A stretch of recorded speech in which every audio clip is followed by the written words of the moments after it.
अंधकार का जन्म हुआ और उस दुख और अंधकार से पीड़ित हुई ये मानव जाति। इस दृश्य को देखकर वो बहुत दुखी हुए, परंतु जब आगे भी देखते रहे तो उन्होंने देखा काल के एक और पड़ाव पर बहुत लंबे समय के बाद एक बार पुनः स्वर्ग और धरा एक होंगे। स्वर्ग धरा पर आ जाएगा, तब मानव और देवों में कोई अंतर नहीं रहेगा। मानव देवत्व को प्राप्त करेगा और दुख का अस्तित्व एक बार फिर खंडित हो जाएगा। वो लिखते हैं जब महायुग का लय होगा, 4 युगों की संधि और महायुग का लय होगा, तो उसके बाद कली काल की प्रचंडता के बाद वो घड़ी आएगी जब स्वर्ग धरा पर आ जाएगा। गुरु भाइयों और गुरु बहनों, संकेत है किस समय की ओर? इस समय की ओर। 4 युगों का लय, कलयुग की प्रचंडता, आज हम उसी समय से गुजर रहे हैं। और केवल ऋग्वेद ही क्यों, मध्य युगीन संत जो हुए उन्होंने भी अपनी वाणियों में इस तथ्य को उजागर किया। अपनी बोलचाल की भाषा जो लोकल लैंग्वेज थी उसमें इसे लिख दिया।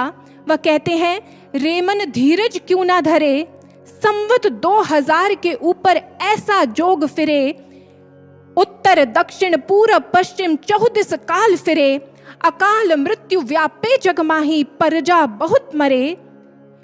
एक एक पंक्ति संकेत कर रही है आज की स्थिति की ओर। संवत 2000 इतना स्पष्ट कह दिया।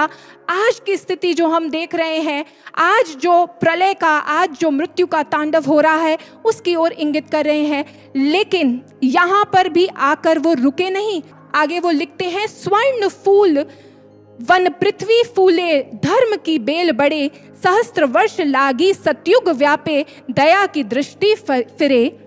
वो कहते हैं फिर एक समय आएगा जब स्वर्ण फूल खिलेगा, अर्थात चारों ओर प्रॉस्पेरिटी होगी, धर्म जो है वो उत्कर्ष की ओर बढ़ेगा। और फिर सहस्त्रों वर्षों के बाद वह समय आएगा, वो सतयुग आएगा, वो समय आएगा जब चारों ओर दया दृष्टि, प्रसन्नता, दुख का अभाव होगा। लेकिन उस समय तक पहुंचने के लिए जो बीच के क्षण होंगे उसमें कौन बच पाएगा, वो ये भी बताते हैं। वह कहते हैं, काल जाल में वही बचेगा जो हरि का नाम जपे।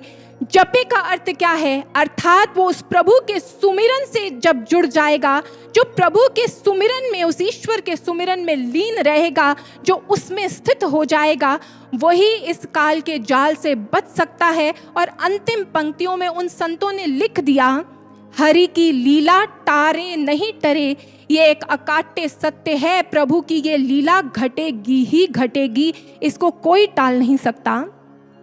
गुरु भाइयों और गुरु बहनों, यही नहीं, इसके बाद अगर हम बाइबल की ओर रुख करें, बाइबल की बुक ऑफ रेवलेशंस में आता है, जॉन कहते हैं कि मुझे ईश्वर ने एक दृश्य दिखाया है, और उसका वर्णन करते हुए वो क्या बात कहते हैं, I have seen a new earth and new heaven, and there God has wiped their tears. There are no more tears, no more death, no more sorrow, and no more crying, and there is no more pain left. वो कहते हैं, मैं वो समय देख रहा हूँ जहाँ पर एक नई सुबह है, नई धरती एक नवीनता को प्राप्त करेगी, स्वर्ग भी नवीन हो जाएगा। उस समय चारों ओर जो व्याधियां हैं, जो दुख है, उसे स्वयं प्रभु खत्म कर देंगे। वो स्वयं सबके आंसू पोंछ देंगे और चारों ओर एक बार पुनः आनंद का वातावरण होगा। दुख क्या होता है वो ये समाज भूल जाएगा। इसी बात को स्वामी विवेकानंद जी अपनी एक लेटर में लिखते हैं। 1894 में उन्होंने एक लेटर लिखी आला सिंगा को, और उसमें वो लिखते हैं, मुझे विश्वास है कि सतयुग आएगा जहां पर एक जाति, एक वेद, एक ज्ञान होगा और संपूर्ण दिशाओं में शांति व्याप्त होगी। और फिर वो लिखते हैं कि सतयुग के इसी विचार से भारतवर्ष एक नवीन उच्चता को प्राप्त करेगा, एक बार फिर उसकी चेतना जागेगी। गुरु भाइयों और गुरु बहनों, यही नहीं, ऋषि अरविंद, उन्होंने तो सुपरमेंटल कॉन्शियसनेस को लाने के लिए ही अपना पूरा जीवन समर्पित किया, और उन्होंने तो अपनी अलग अलग राइटिंग्स में, अलग अलग जगह पर बार बार उस सतयुग के, उस नवयुग के, उस न्यू एज के आगमन की बात की, ट्रांसफॉर्मेशन ऑफ द वर्ल्ड इसकी बात की, सुपरामेंटल कॉन्शियसनेस के आने की बात की।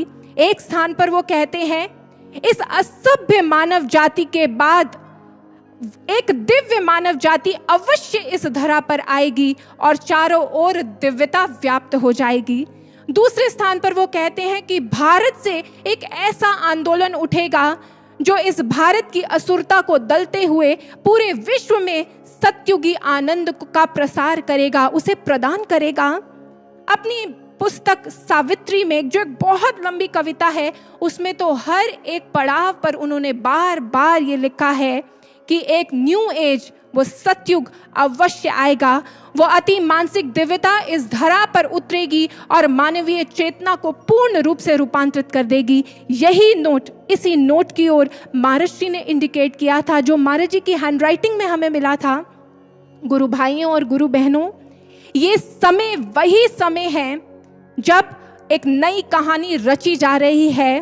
वो नवीन युग आने को तत्पर है, वो आने का उसका समय नियत हो गया है। और आज तो मैं आपको ये बताना चाहूंगी कि आज तो वैज्ञानिक भी अब इस समय के बारे में कहते हैं। पिछले वर्ष ऐसे असंख्य पेपर्स लिखे गए और उन पेपर्स में इस बात को वैज्ञानिकों ने स्पष्ट लिखा कि ये जो समय चल रहा है, ये 6th मास एक्सटिंक्शन का समय है। 5 मास एक्सटिंक्शंस हो चुकी हैं और मास एक्सटिंक्शन अर्थात ये वो समय जब इस धरती ने एक आमूल चूल परिवर्तन को देखा। बहुत सारी ऐसी प्रजातियां थी जो इस धरती से साफ हो गई और धरती एक नई संरचना को लेकर प्रकट हुई।